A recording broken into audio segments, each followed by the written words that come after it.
This supplemental edition of the Ridley Report is brought to you by homelandstupidity.us.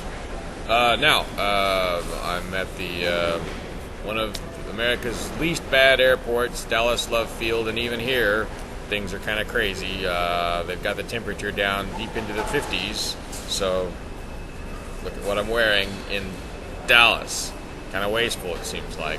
But anyway, that's not what I'm here to report. I wanted to bring you up to speed on a couple of things that are going on in New Hampshire.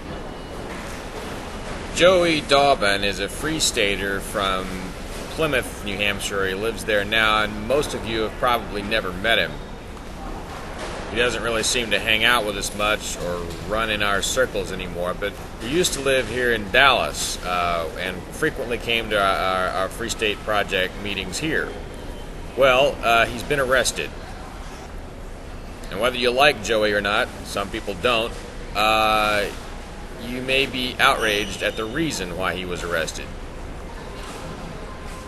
According to a mainstream press report in Texas, he was arrested for, quote, misuse of official information. The New Hampshire Free Press is reporting that this took the form of him using a picture he wasn't supposed to use.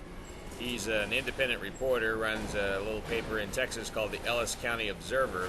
I don't know how he can do that after he's moved to New Hampshire, but you can be charged with a felony for using a picture in your paper, then that does take us a step closer to being the third world. Take a look at the video description for this clip. I should have a link there to the articles that are already out.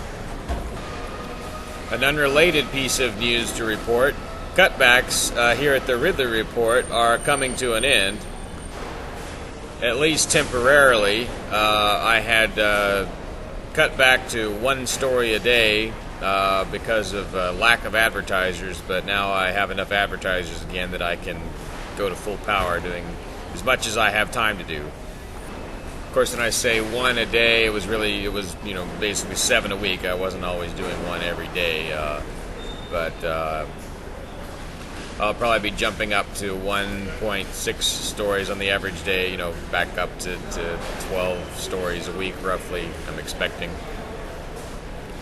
Lastly, activists in New Hampshire in the early stages of mobilization to fight against a proposed income tax on New Hampshireites. There'll be a meeting apparently at the State House, some kind of a hearing on October 20th, which is I think, a strange time to hold a hearing. Normally they're not even in session. They shouldn't be doing anything in October.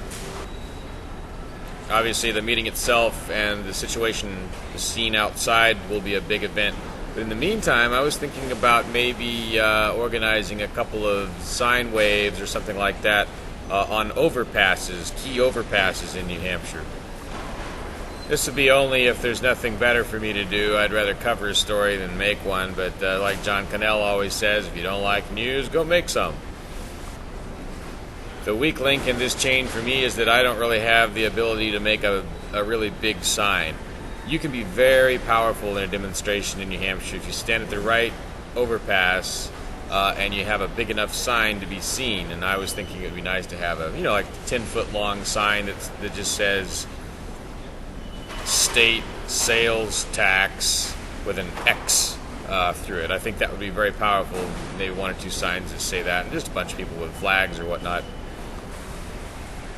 You can be seen by thousands of people an hour doing that, and it seemed to be the thing that worked best for us when the Paul campaign was going on. My favorite intersection is the intersection of Highway 111 and Highway 3 in Nashua, an overpass.